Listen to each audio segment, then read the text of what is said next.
လှလုံးလို့ဒုက္ခရောက်ရရှာတဲ့ကမ္ဘာအလှဆုံးငှက်လေးရှေးလူကြီးတွေပြောပြတဲ့စကားတစ်ခွန်းရှိပါလိလှတာအပြစ်လားတဲ့ဒီမိခွန်းရဲ့အဖြစ်ကိုသိကြတော့အခုမြင်နေရတဲ့ငှက်လေးတွေကိုကြည့်လိုက်ပါရောင်စုံပကြီးကားတစ်ချက်လိုလှပလို့နဲ့သူတို့ရဲ့ရုပ်စင်းတဲ့ကြောင့်ပဲကမ္ဘာပေါ်မှာလူတွေရဲ့အမဲလိုက်ခြင်းဖန်ဆီးခြင်းကိုအများဆုံးခံနေရရှာတဲ့ငှက်လေးတွေဖြစ်ပါလိသူရဲ့နာမည်ကတော့ European Goldfinch ဥရောပရွှေစာဝါငှက်ပါကမ္ဘာအလှဆုံးစီရင်ဝင်တဲ့ဒီငှက်လေးတွေဟာဘာကြောင့်ဒီလောက်ထိကန်ဆိုးကြရတာလဲသူတို့ရဲ့အလှတရားကဘလောက်တောင်မှဆွဲဆောင်မှုရှိလို့လဲဒီနေ့မှာတော့အလှတရားကြောင့်ဒုက္ခရောက်ရရှာတဲ့ဒီငှက်လေးတွေအကြောင်းပြောပြပေးသွားပါမယ်ဒီငှက်လေးတွေကိုသိချာကြည့်ကြပါတဘာဝတရားကဖန်တီးထားတယ်လို့တော့မထင်ရပါဘူးပကြီးဆရာတယောက်ကစိတ်ရှည်လက်ရှည်အယောင်ချဲထားတယ်လို့ပါပဲအထူးခြားဆုံးကတော့သူ့ရဲ့မျက်နှာပါနှုတ်သီးနားတစ်ပိုက်မှာတောက်ပြောင်တဲ့အနီရောင် mask မျက်နှာဖုံးလေးစွတ်ထားတယ်လို့ရှိပါသည်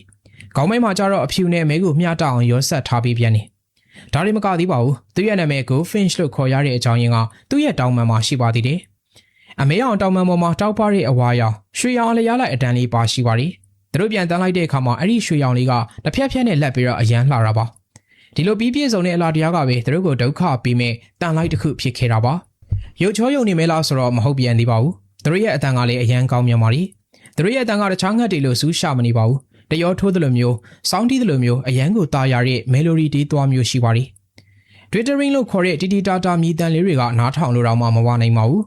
ဒါကြောင့်လည်းပဲရှေးခေတ်ဥရောပတထေးတွေကစားလို့ဒီဘက်ခေတ်ငှက်ချစ်သူတွေအထိဒီငှက်ကိုအိမ်မှာမွေးဖို့အတွက်ကြိုးစားကြတာပါသူတို့ကိုလာရင်နဲ့ထည့်ပြီးတော့တချင်းဆူခိုင်းမှုအတွက်လူတွေကနီးမျိုးစုံသုံးပြီးတော့ဖန်ဆီးကြပါလိတော်ရဲမှာလွတ်လွတ်လပ်လပ်ပြန်တမ်းပြီးတချင်းဆူနေရမယ့်အစားလူတွေရဲ့အပျော်တက်တက်လှောင်ရင်ချင်းလေးထဲမှာနေရမယ့်ကံကြမ္မာကိုရင်ဆိုင်နေကြရပါလိအခုမြင်နေရတဲ့ပုံကတော့ဒီငှက်လေးတွေဘလောက်တောင်မှတနာဖို့ကောင်းနေဆိုတဲ့တက်တီပါဒါက bad lime လို့ခေါ်တဲ့ငှက်ဖမ်းကော်ပါတဲ့ဖန်ဒီပါ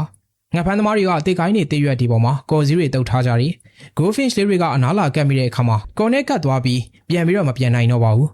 ရုံးလေကော်ကပူကတ်လေးဖြစ်ပြီးတချို့ဆိုရင်အတောင်ပန်တွေကျိုးပဲ့ပြက်စီပြီးဒဏ်ရာရသွားတတ်ကြပါသည်တကယ်တော့ဥရောပနိုင်ငံတော်တော်များများမှာဒီငှက်နဲ့ပတ်သက်ပြီးတော့ဖမ်းတာကိုဥပဒေအရတားမြစ်ထားပါသည်ဒါပေမဲ့သူတို့ရဲ့အလှတရားကြောင့်ဈေးကွက်မှာတန်မိုးကြီးနေသေးတော့ဒီလိုရက်ဆက်တဲ့နီလန်းနေနဲ့ဖမ်းဆီးခံနေရအောင်ပါ